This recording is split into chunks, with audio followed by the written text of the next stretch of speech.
নমস্কার বন্ধুগণ, আমার ইউটিউব চ্যানেল উজ্জ্বল স্টাডি মন্দিরে তোমাদের সকলকে জানাই স্বাগত।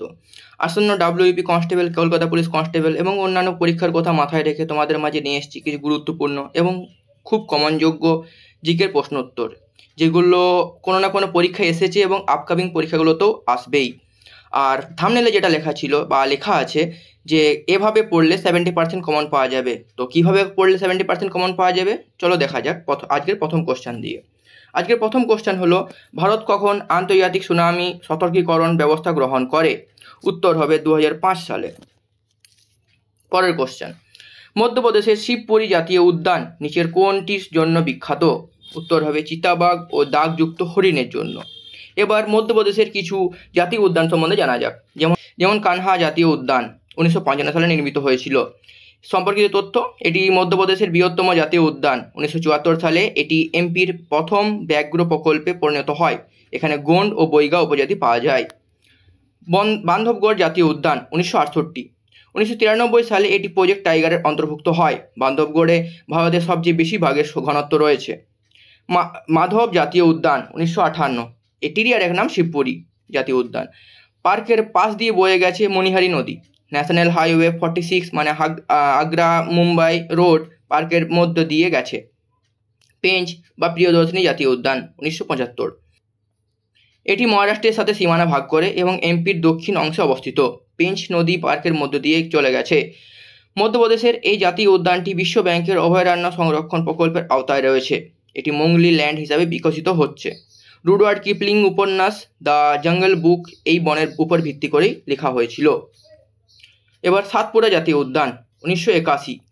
2000 সালে এটি টাইগার রিজার্ভ হিসাবে ঘোষণা করা হয়। এটি পাঁচমারি অভয়ারণ্য এবং বোরি অভয়ারণ্য নিয়ে গঠিত। পাঁচমারি বায়োস্ফিয়ার রিজার্ভও এই পার্কের একটি অংশ। পার্কের পাশ দিয়ে বয়ে গেছে তাওয়া নদী। এমপি ধূপগড়ের সর্বোচ্চ শৃঙ্গ এখানে অবস্থিত। পান্না জাতীয় উদ্যান 1981, এটি 1993 সালে বাঘ সংরক্ষণাগার হিসাবে ঘোষণা করা হয়। এটি 25 আগস্ট 2011 এ একটি বায়োস্ফিয়ার রিজার্ভ হিসাবে মনোনীত হয়েছিল।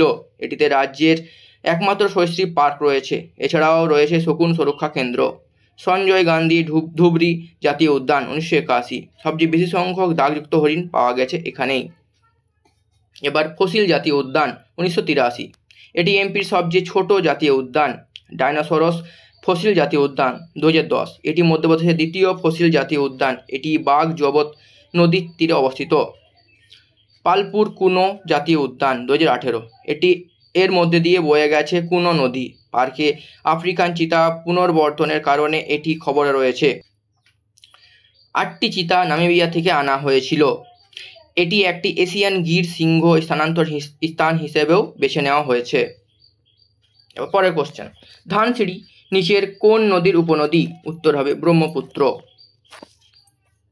এবার কিছু নদীর সম্বন্ধে জানা যাক। যেমন ব্রহ্মপুত্র নদের প্রধান উপনদীগুলি ডান দিক থেকে এসে মিলিত হয়েছে, যেমন লোহিত, দিবাং, সুবানসিঁড়ি, জিভানরালি, ধানসিঁড়ি, মানস, তোরসা, সংকোষ, মানস এবং তিস্তা। এটা গঙ্গা নদীর উপনদী। বাম তীরের উপনদী হলো গোমতী, ঘগ্ঘরা, গণ্ডক, বুড়িগণ্ডক, কোশি, মহানন্দা, রামগঙ্গা, গড়।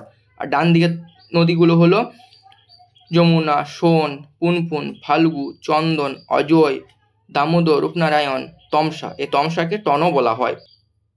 যমুনা হলো গঙ্গা নদীর প্রধান এবং দীর্ঘতম ডান তীরের উপনদী। এর দৈর্ঘ্য হলো 1376 কিলোমিটার। নর্মদার দুটি উপনদী যথা শুল্কুম এবং বাঞ্জার। সিন্ধু নদীর উপনদী। বাম দিকের উপনদীগুলো হলো চন্দ্রভাগা নদী, শতদ্রু নদী, সোন নদী, বিপাশা নদী, ইরাবতী নদী, দ্রাস নদী, ঝিলাম নদী, কৃষ্ণগঙ্গা নদী। ডান দিকের নদীগুলো হলো শোক নদী, গিলগিট নদী, কাবুল নদী, কররাম নদী আর গোমাল নদী। পরের কোশ্চেন, নিচের কোন পর্বতশ্রেণী ভারতের একটি মাত্র রাজ্যে অবস্থিত? উত্তর হবে অজন্তা। এবার আরাবল্লী রেঞ্জ একাধিক রাজ্যে বিস্তৃত। রাজস্থান, দিল্লি, হরিয়ানা এবং গুজরাটে। সাতপুরা রেঞ্জ এটি মহারাষ্ট্র, মধ্যপ্রদেশ এবং ছত্তিশগড়ের মতো একাধিক ভারতীয় রাজ্যে জুড়ে বিস্তৃত। অজন্তা রেঞ্জ এটি শুধুমাত্র একটি রাজ্যে মহারাষ্ট্রের সীমানার মধ্যে অবস্থিত। সহ্যাদ্রি এটি পশ্চিম ঘাটের একটি অংশ যা গুজরাট, মহারাষ্ট্র, গোয়া, কর্ণাটক, কেরালা এবং তামিলনাড়ুর মতো বেশ কয়েকটি রাজ্য জুড়ে বিস্তৃত। পরের কোশ্চেন, কয়াল কি? কয়াল হলো কেরালার লেগুন। মালাবার উপকূলের উপহ্রদগুলিকে কয়াল বলে।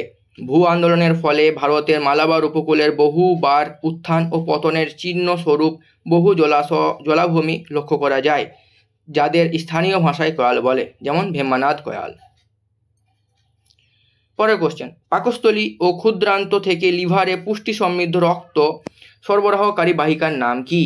উত্তর হবে হেপাটিক পোর্টাল শিরা। পরের কোশ্চেন, নিচের কোন এনজাইমটি ক্ষুদ্রান্তে উৎপন্ন হয় না? উত্তর হবে ট্রিপসিন। পরের কোশ্চেন, কাঁচের সঙ্গে বিক্রিয়া করে বলে যে পদার্থটিকে কাঁচের পাত্রে রাখা যায় না সেটি হলো HF। এবার HF এর পুরো নাম হলো হাইড্রোফ্লোরিক অ্যাসিড। কাঁচের বোতলে সংরক্ষণ করা যায় না কারণ গ্লাসে সিলিকেট নামে যৌগগুলি HF দ্বারা আক্রান্ত বা বিক্রিয়া করে এবং এতে দ্রবীভূত হয়। হাইড্রোফ্লোরিক অ্যাসিডটি সাধারণত মিনারেল তামার তৈরি ধাতব সরঞ্জাম দ্বারা ব্যবহৃত হয় এবং সর্বদা প্লাস্টিকের বোতলে সংরক্ষণ করা হয়। কাঁচের সাথে বিক্রিয়ায় হেক্সা ফ্লুওরোসিলিকেট আয়ন এই ধর্মটি কাঁচের নকশা কাটার কাজে ব্যবহৃত হয়।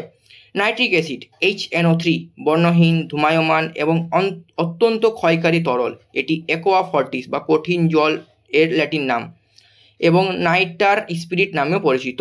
হাইড্রোক্লোরিক অ্যাসিড HCl, যা মুরিয়াটিক অ্যাসিড নামেও পরিচিত, হাইড্রোজেন ক্লোরাইডের জলীয় দ্রবণ। এটি একটি স্বতন্ত্র তীব্র গন্ধযুক্ত বর্ণহীন দ্রবণ। হাইড্রোক্লোরিক অ্যাসিড ব্যাটারি, ফটোফ্লাশ বাল্ব এবং আতশবাজি তৈরিতেও ব্যবহৃত হয়। এবার হাইড্রোব্রোমিক অ্যাসিড HBr, জলে ডায়াটমিক অণু হাইড্রোজেন ব্রোমাইড HBr দ্রবীভূত করে গঠিত একটি শক্তিশালী অ্যাসিড। পরের কোশ্চেন, শুষ্ক কৃষি বা ড্রাই ফার্মিং সম্ভব হয় যদি? অ্যান্সার হবে ওপরের সবকটি, মানে ভূগর্ভস্থ জলের সম্ভাবনার ব্যবহার, দ্রুত পরিপক্ক এবং প্রতিরোধী জাতের বাজরা প্রবর্তন এবং প্রযুক্তির উন্নতি। এবার শুষ্ক কৃষি বা ড্রাই ফার্মিং হলো বার্ষিক বৃষ্টিপাত যেখানে 750 মিলিমিটারের কম অঞ্চল সেখানে হয়। পরের কোশ্চেন, কংগ্রেস 1907 সালের অধিবেশনে নরমপন্থী ও চরমপন্থীদের মধ্যে কি নিয়ে গুরুতর মতপার্থক্য ঘটে? উত্তর হবে বয়কট। এবার কিছু জানা যাক 1907 সম্বন্ধে। 1907 সালের কংগ্রেস অধিবেশনে নরমপন্থী এবং চরমপন্থীদের মধ্যেকার প্রধান পার্থক্যটি ছিল বয়কটের সম্পর্কিত। চরমপন্থীরা স্বদেশী ও বয়কট আন্দোলনকে বাংলা থেকে দেশের অবশিষ্ট প্রান্তগুলিতে প্রসারিত করতে চেয়েছিল। নরমপন্থীরা বাংলায় আন্দোলনকে সীমাবদ্ধ রাখতে চেয়েছিল। এই পরিস্থিতিতে 1907 সালের সুরাট অধিবেশনে কংগ্রেসের বিভাজনের দিকে পরিচালিত করে। আইএনসি এর সুরাট অধিবেশনে চরমপন্থীরা লালা রাজপথ রায়কে সভাপতি প্রার্থী হিসাবে চেয়েছিলেন, যখন নরমপন্থীরা রাসবিহারী ঘোষের সমর্থনে ছিল। পরের কোশ্চেন, আয়ুর্বেদ এর সৃষ্টি হয়েছে কোন বেদে? উত্তর হবে অথর্ববেদ। এবার আয়ুর্বেদকে অথর্ববেদের একটি উপবেদ বা মাধ্যমিক জ্ঞান বলে মনে করা হয়। উপবেদ শব্দের আক্ষরিক অর্থ হলো উপবেদ বা সহায়ক বেদ।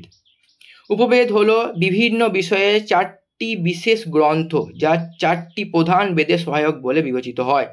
4টি উপবেদ হলো আয়ুর্বেদ মানে ওষুধ নিয়ে, ধনুর্বেদ ধনুর্বিদ্যা নিয়ে, গন্ধর্ববেদ সঙ্গীত ও নৃত্য নিয়ে, অর্থশাস্ত্র অর্থনীতি ও রাজনীতি নিয়ে। আয়ুর্বেদ হলো বিশ্বের প্রাচীনতম এবং সবচেয়ে ব্যাপক চিকিৎসা পদ্ধতি।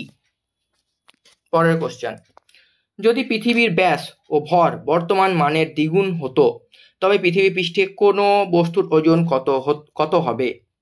উত্তর হবে অপরিবর্তিত থাকবে, কারণ মধ্যকর্ষীয় ত্বরণ স্মল g সমান ক্যাপিটাল GM/r² দ্বারা দেওয়া হয়। তাই যদি পৃথিবীর ব্যাসার্ধ দ্বিগুণ করা হয় তাহলে g এর 1/4 দ্বারা গণিত হবে।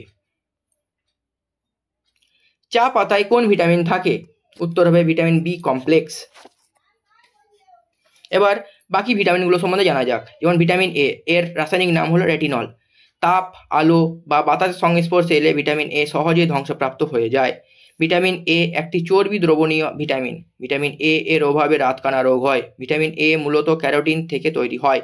উদ্ভিদজাত উৎস হলো হলুদ এবং সবুজ জাতীয় শাকসবজি এবং রঙিন ফলমূল। সাধারণত যে শাকসবজি বা ফলের রং যত গাঢ় হয় তাতে ভিটামিন এ বেশি পরিমাণে থাকে এছাড়া গাজর, মিষ্টি কুমড়ো, পাকা পেঁপে, মাখন, ব্রোকলি, কমলা লেবু, বাদাম, অ্যাভোকাডো, চিজ ইত্যাদিতে ভিটামিন এ থাকে। এর ভিটামিন সি, এর রাসায়নিক নাম হলো অ্যাসকর্বিক অ্যাসিড। এটি একটি জলে দ্রবণীয় ভিটামিন। ভিটামিন সি এর অভাবে স্কারভি রোগ হয়। উৎস: লেবুবর্গ ফল যেমন কমলা লেবু, কিউই, লেবু এবং সবজি যেমন ব্রোকলি, ফুলকপি, ব্রাসেল স্প্রাউট এবং ক্যাপসিকামে থাকে। কমলা লেবুতে প্রতি 100 গ্রামে 53 মিলিগ্রাম ভিটামিন সি থাকে। ভিটামিন ডি, এর রাসায়নিক নাম হলো ক্যালসিফেরল।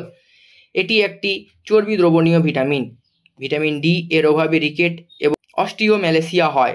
উৎস: ডিম, যকৃৎ, কিছু মাছের প্রজাতি যেমন সার্ডিন, নির্দিষ্ট মাশরুম প্রজাতি যেমন সিটাকে।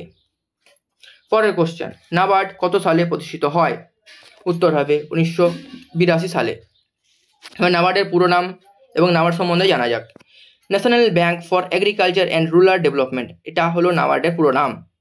নাবার্ড হলো ভারত সরকারের সম্পূর্ণ মালিকাধীন একটি শীর্ষ উন্নয়ন আর্থিক প্রতিষ্ঠান। ব্যাংকে ভারতীয় গ্রামীণ এলাকায় কৃষি এবং অন্যান্য অর্থনৈতিক কর্মকাণ্ডের জন্য ঋণের ক্ষেত্রে নীতি, পরিকল্পনা এবং অপারেশন সংক্রান্ত বিষয় ন্যস্ত করা হয়েছে। সদর দপ্তর মুম্বাই। চেয়ারম্যান গোবিন্দ রাজুলু চিন্তলা। ফাউন্ডেশন হলো 12 জুলাই 1982। পরের কোশ্চেন, জরুরি অবস্থা জারি হলো কোন মৌলিক অধিকারটি বাতিল করা যায় না? উত্তর হবে জীবন ও ব্যক্তি স্বাধীনতার অধিকার। এবার ভারতের সংবিধানে মৌলিক অধিকার। ভারতের সংবিধানের 3য় অধ্যায়ের 12 নম্বর থেকে 35 নম্বর ধারার মধ্যে মৌলিক অধিকার রয়েছে। ভারতের মৌলিক অধিকার মোট 6টি। 1978 সালে 44তম সংবিধান সংশোধনের মাধ্যমে সম্পত্তির অধিকার সংবিধানের মৌলিক অধিকারের অংশ থেকে বাদ দেওয়া হয়। মৌলিক অধিকার রয়েছে। সংবিধানের মৌলিক অধিকারগুলি হলো: 1. সাম্যের অধিকার 14 নম্বর থেকে 18 নম্বর অনুচ্ছেদ। স্বাধীনতার অধিকার 19 থেকে 22 নম্বর অনুচ্ছেদ। শোষণের বিরুদ্ধে অধিকার 23 থেকে 24 নম্বর অনুচ্ছেদ। ধর্মীয় স্বাধীনতার অধিকার 25 থেকে 28 নম্বর অনুচ্ছেদ। সংস্কৃতি ও শিক্ষা বিষয়ক অধিকার 29 ও 30 নম্বর অনুচ্ছেদ। সংবিধানের প্রতিবিধানের অধিকার 32 ও 35 নম্বর অনুচ্ছেদ। পরের কোশ্চেন, মৌলিক অধিকারের প্রস্তাব কংগ্রেসের যে অধিবেশনে নেওয়া হয়েছিল সেটি হলো করাচি অধিবেশন 1931। এবার লাহোর অধিবেশন হয়েছিল 1929 সালে। এর সম্বন্ধে কিছু জানা যাক। যেমন 1929 সালে ডিসেম্বরে লাহোর শহরে অনুষ্ঠিত বার্ষিক অধিবেশনে জওহরলাল নেহেরু ভারতীয় জাতীয় কংগ্রেসের সভাপতিত্ব করেন। ভারতীয় জাতীয় কংগ্রেস 19 ডিসেম্বর 1929 তারিখে তার লাহোর অধিবেশনে ঐতিহাসিক পূর্ণ স্বরাজ বা সম্পূর্ণ স্বাধীনতার প্রস্তাব পাশ করেন। 26শে জানুয়ারি 1930-এ একটি সার্বজনীন ঘোষণা করা হয়েছিল, একটি দিন যা কংগ্রেস পার্টি ভারতীয়দেরকে স্বাধীনতা দিবস হিসেবে উদযাপন করার আহ্বান জানিয়েছিলেন। পরের কোশ্চেন, মুথুট পাপ্পাচান গ্রুপ এর নতুন ব্র্যান্ড অ্যাম্বাসেডর হিসেবে নিযুক্ত হলেন কে? উত্তর হবে শাহরুখ খান। পরের কোশ্চেন, কোন দেশকে $1 মিলিয়ন দুর্যোগ সহায়তা দিচ্ছে ভারত? উত্তর হবে পাপুয়া নিউ গিনি। পরের কোশ্চেন, ইটালিয়ান ওপেন 2024 এ মহিলা বিভাগে সিঙ্গেল টাইটেল জিতলেন কোন দেশের টেনিস খেলোয়াড় বা তারকা? ইগা সুয়েতেক। উত্তর হবে পোল্যান্ড। এবার তার সম্বন্ধে জানা যাক। যেমন পুরুষদের এককে জিতেছে কার্লোস আলকারাজ এবং রানার আপ হয়েছে আলেকজান্ডার জান্ডারেড। মহিলা এককে জিতেছে ইগা সুইতেক এবং রানার আপ হয়েছে জ্যাসমিন পাওলিনি। পুরুষদের ডাবলসে হয়েছে মার্সেলো আরেভালো এবং মেট পাডিক। রানার আপ হয়েছে সিমন বোলেলি এবং আন্দ্রেয়া ভাভাসরি। মহিলাদের ডাবলসে জিতেছে কোকো গফ এবং ক্যাটরিনা সিনিয়াকোভা। আর রানার আপ হয়েছে সারা এররানি এবং জ্যাসমিন পাওলিনি। পরের কোশ্চেন, মিস পিঙ্ক নেপাল 2024 শিরোপা জিতলেন কোন রূপান্তরকামী মহিলা? উত্তর হবে আনমোল রায়।